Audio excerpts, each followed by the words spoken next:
soir le club de Troyes, avec un certain Patrice Loco à l'attaque. Résumé, commenté par un certain David Berger. Et un certain Nicolas Gousset aussi pour épauler en attaque l'ancien parisien Patrice Loco, auteur de 36 buts avec le PSG. Pléiade de suspendus à Paris ce soir, Arteta, Jérôme Leroy, DU, et puis bien sûr Luis Fernandez et Jean-Louis Gasset. C'est donc Sarr Boubacar, le coach intérimaire, le préposé à l'oreillette ce soir. La consigne est claire pour le PSG, imposer d'entrer une terrible pression, attaquée dès le début du match et se créer très vite une occasion franche. Cette tactique qui se confirme juste après le coup d'envoi avec cette vague parisienne qui échoue dans les pieds de Fabrice Fiorez. Ça passe à côté, Fiorez surpris lui-même de jouer autant, d'être si souvent utilisé par Luis Fernandez. Fiorez associé à Okbéché, Ronaldinho et Okocha en milieu de terrain. La pression parisienne retombe un petit peu et puis ensuite il y a ce coup franc et c'est d'Heinze, la sortie difficile de Stéphane Cassard. Cassard remplaçant encore ce soir Tony Tobis qui lui faisait son retour avec la réserve de Troyes ce week-end.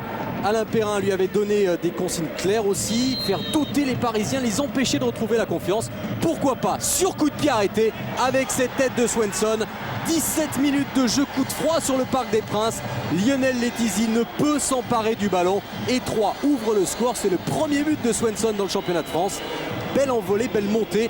Et la troisième fois seulement en championnat que le PSG se retrouve mené à domicile 1-0. Il y avait eu Lens-Lyon auparavant et à l'arrivée ça avait fait match nul. L'inquiétude de Luis Fernandez, le PSG qui va très vite chercher à réagir. Évidemment, comme souvent, sur coup de pied arrêté. Coup franc pour Heinze et cette fois Cassard, très inspiré, très vif. À Cassard, sauveur de son équipe sur ce coup-là. Le gardien troyen qui nous a confié avant le match que le Parc des Princes était son stade préféré. Bien pour l'instant, ça lui réussit. Et pourtant, Paris pousse un corner. Admirez maintenant les coups de billard, un petit peu comme au flipper. Ça passe par Fiorez, Pochettino, Okbéché, sauvetage sur la ligne. Panique dans la surface troyenne, mais toujours 1-0 pour les Stacks d'Alain Perrin. C'était déjà le score au match aller, souvenez-vous, grâce à un but de Patrice Loco. Troyes en tout cas qui fait très bonne impression ce soir, bonne résistance derrière et puis quelques offensives, quelques incursions dans la moitié de terrain parisienne avec ce coup franc pour le tirer évidemment Fabio Celestini et à l'arrivée la tête de Niang et la parade cette fois de Letizy qui disputait ce soir son 250e match en première division. La suite de l'action c'est à côté, le PSG en tout cas a évité le 2-0, le PSG en danger mais le PSG tout de même toujours dominateur après une demi-heure de jeu. La défense de Troyes qui résiste mais gare aux maladresses, il faut rester vigilant en défense parce qu'il y a des espaces, des possibilités pour le PSG et Swenson qui manque d'un rien de marquer contre son camp. Swenson le buteur, mi-temps tout de même 1-0 pour Troyes. L'agacement de Luis Fernandez qui en seconde période va faire entrer Aloisio à la place de Potillon. Match rugueux mais tout est possible dans cette rencontre, même un deuxième but de Troyes comme ici sur ce coup franc tiré par Celestini. Meniri de peu à côté, beaucoup d'engagement dans cette rencontre, beaucoup d'efforts déployés des deux côtés. Troyes qui n'a jamais gagné à Paris, qui n'a aussi pris qu'un seul point à l'extérieur depuis 3 mois et demi et qui là doit faire face au déboulé à la pointe de vitesse de Bartholomé Okbéché, tout en puissance Okbéché et l'arrêt splendide de Stéphane Cassard. Quelle inspiration de la part du jeune attaquant parisien qui fait tout pour égaliser. On va suivre le corner parce que c'est l'un des points forts du PSG, surtout lorsqu'à l'arrivée il y a José Aloisio à la réception. Un but partout, voilà l'égalisation parisienne. 56 minutes de jeu, joli coup de tête du Brésilien qui marque là son 6e but de la saison. But donc 100% brésilien. Et dès lors, évidemment, la confiance est revenue dans les rangs parisiens. Avec encore Okbéché intenable qui impose sa vivacité, sa spontanéité, son culot même avec cette frappe qui passe de peu à côté. Match qui a complètement changé de physionomie. Les Troyens acculés dans leur camp. Swenson, le patron de la défense, a dû sortir sur blessure.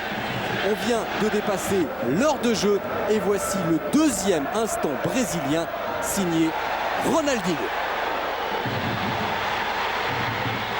Exceptionnel chef-d'œuvre de Ronaldinho, ce qu'il vient de réaliser avec un petit peu de réussite, c'est vrai, mais quel but! Paris prend l'avantage, 2-1. On va se délecter en revoyant cette action amorcée par José Aloisio. Ronaldinho qui fait parler sa technique et le PSG a bien besoin de cet artiste brésilien qui s'illustre ici en prenant de vitesse toute la défense troyenne. Regardez encore le contrôle du pied gauche et il embarque Stéphane Cassard et du droit il arrive à pousser le ballon au fond des filets. Le PSG qui continue avec encore Ronaldinho qui ici est à la réception de ce centre. Belle inspiration avec ce ballon d'honneur retrait pour Fiorez ça passe à côté. Le parc est sous le charme depuis quelques minutes parce que le PSG est enfin réaliste. Et encore, on n'a rien vu. 20 minutes encore à jouer. Le one-man show Ronaldinho n'est pas terminé. Le voilà qui est parti dans sa moitié de terrain. Ronaldinho en solo. Ronaldinho, but de Ronaldinho. Deuxième but, le doublé magique, irréel et somptueux ce que vient encore d'une fois de réaliser Ronaldinho. La technique a fait toute la différence. Difficile, c'est vrai, d'être original dans les mots. Lui, il est sur le terrain, balle au pied. Regardez à nouveau, il embarque la défense. 3-1 pour le Paris Saint-Germain. C'est une victoire précieuse en vue de la Ligue des Champions. Et Ronaldinho, eh bien, on va lui donner la parole une dernière fois. Il a aussi progressé en français. Écoutez. La nuit brésilienne et la nuit de PSG. C'est bon, jouer comme ça et comme je parle tout le temps. J'espère rester à Paris longtemps. Donc je suis très content ici. La famille passe très bien, tout se passe très bien. Donc je suis très content ici. J'espère rester ici longtemps. Il est heureux, Ronaldinho, Ah oui, qui il fait le des dit bien. progrès chaque semaine en France.